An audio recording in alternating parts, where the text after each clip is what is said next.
The name of my case study is the wireless integration into an enterprise network. In this presentation, I will give you an overview of the history, the goals, the implementation, the stakeholders, and then a conclusion. The history. FAA, which stands for the Federal Aviation Administration, is divided up into the 9 regions. These regions range from Alaska to Atlanta, Georgia. The agent's responsibility is to ensure the safety of the FAA is responsible for the safety of civil aviation. It provides safe, secure, efficient global airpath to the national security and the economy. So in order to extend the wireless network, there had to be some assurance for the FAA that there was security, because that is their main objective, is to make sure that their clients or people are secure. The goal, of course, number 1 being security, is also to extend the wireless network within the industrial standard wireless local area network. Also, the goal was to have a wireless infrastructure to support multiple platforms.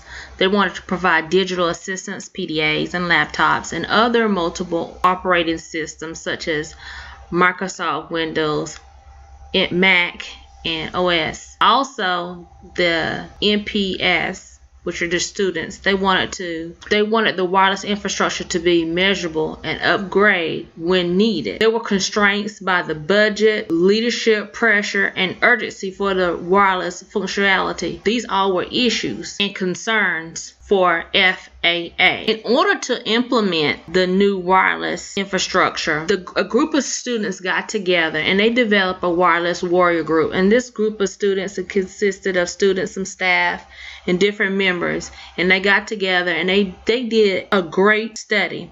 They did research.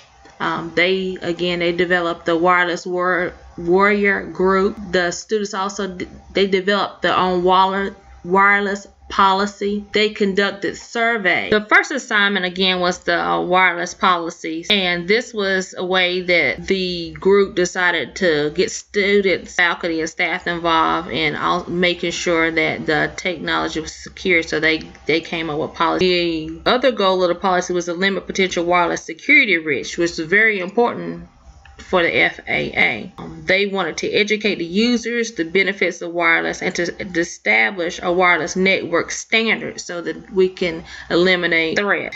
The policy provided guidelines for the registered purchase of new department wireless APs to ensure security and also manageability. The group developed 2 surveys. The first survey ran for 14 days, and it had 250 individuals out of over 1,000 participants. 10 months later, they ran a second survey that ran for 10 days, and it had 208 individuals out of over 1,000 participants, and the results were the same. And these surveys were given in order to see what was needed, how much traffic would be used, what the people needed. So they conducted this survey to do a little research and study on what was needed. Most of the participants agree that the wireless would add value, productivity, and usability to the researches and studies. So by doing the survey, they decided, okay, this is going to work. And then they implemented the wireless system. And how they did this is they did a lot of research that went back to the history of wireless. They looked at the potential, the assets of having the internet, the advantage of having Wi-Fi or wireless technology. The major requirements were listed, like the coverage, like how much or what areas would be covered, the scalability, the population, the hardware, the software that to be chosen, and also security, the encryption, the authenticity.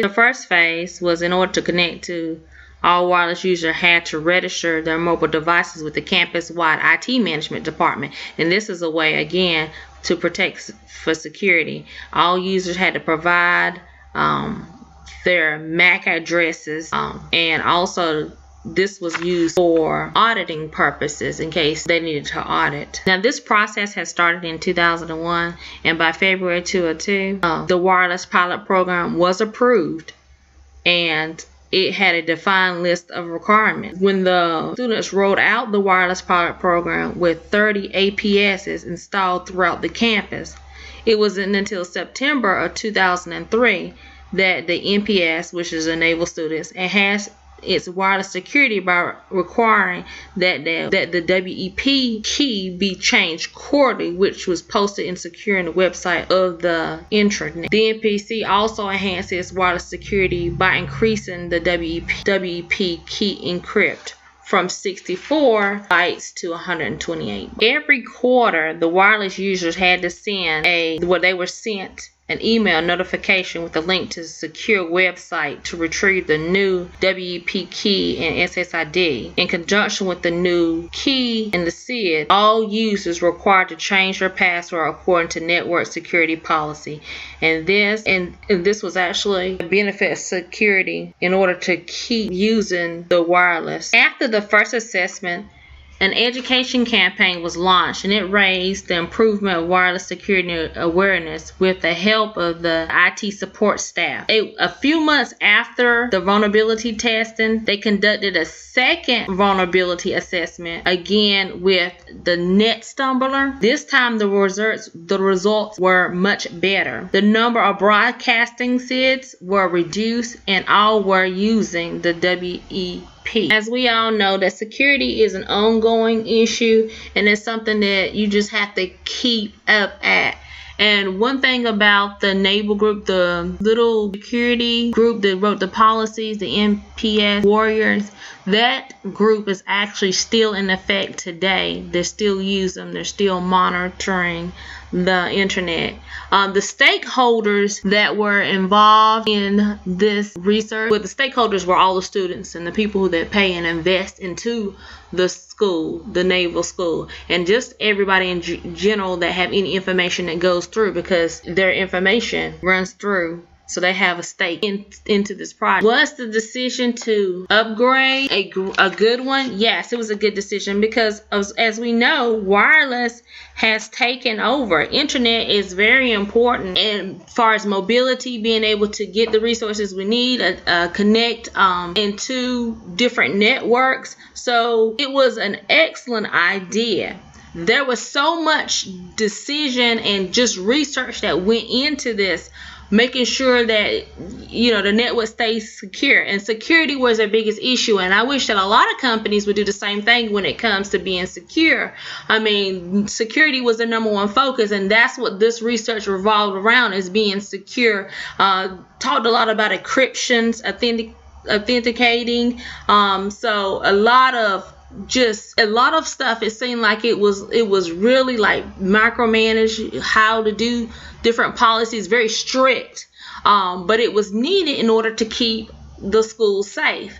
So the major goal to this report is to provide a high level of wireless plans. The FAA wanted to uses the technology to connect to the internal IT infrastructure, and also they're able to take advantage of the increased functionality and productivity provided by the wireless connectivity. It also continues to maintain its security, and like I said before, the wireless warrior group is still in place today to monitor the internet and its security. Again, like I stated, yes, the idea was a great idea.